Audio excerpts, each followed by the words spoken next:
Isabel Mega, vamos comentar então essa pesquisa, falar nessa batalha de rejeição. São números muito próximos ainda, percentuais tanto daqueles que rejeitam completamente o presidente da República, de 47 para 44, se a gente for de Lula a Flávio Bolsonaro, e ali ainda aquela margem para convencimento dos eleitores que estão inclinados, mas não têm certeza também, um percentual muito parecido, de 21% a 24% para Lula e Flávio Bolsonaro, respectivamente. Isso significa que a rejeição pode definir essa eleição de outubro? Isabel, qual a avaliação que você traz sobre esses dados?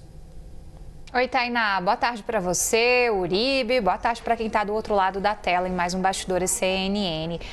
A eleição deste ano caminha para ser a eleição do menos rejeitado, Tainá. E essa não é uma inovação de 2026. Os últimos pleitos a nível presidencial, a gente teve um cenário muito similar. Tanto é que se ouve muito aqui nas análises políticas, com diferentes fontes, em diferentes espectros que a gente costuma conversar, que Lula não necessariamente venceu em 2022, né? O que venceu foi o anti-bolsonarismo. Essa é uma análise bem corriqueira. Então, essa máxima, querendo ou não, quando a gente se depara com esse tipo de dado sobre rejeição e mostra muito esse páreo a páreo, ela pode ser que se repita nessa eleição de 2026.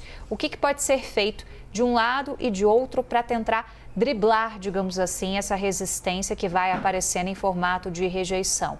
É uma conquista mesmo de público, é fazer acenos específicos para esses públicos que estão apresentando mais potencial de rejeição, descobrir o porquê e como que é possível trazer esse eleitor do potencial de rejeição para um potencial de pelo menos não votar no seu opositor, né? É daí que vem uma análise, por exemplo, de dentro do Palácio do Planalto, estratificada, para entender de onde que está saindo esse voto do presidente Lula, onde que esse eleitor ele está mais resistente.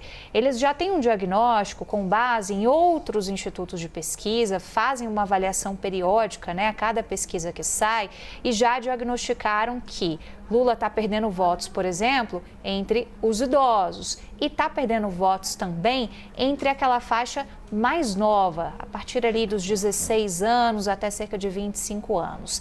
Nesse meio de campo entre a população muito jovem e a população mais idosa, ali tem uma posição um pouco mais confortável. Não é que não precisa ser mobilizada, precisa também. Mas a gente tem essas duas pontas como gargalos que precisam ser preenchidos de alguma maneira. Então, medidas podem ser lançadas, aquele aproveitamento de quem está com a máquina na mão, olhando especificamente para esses campos.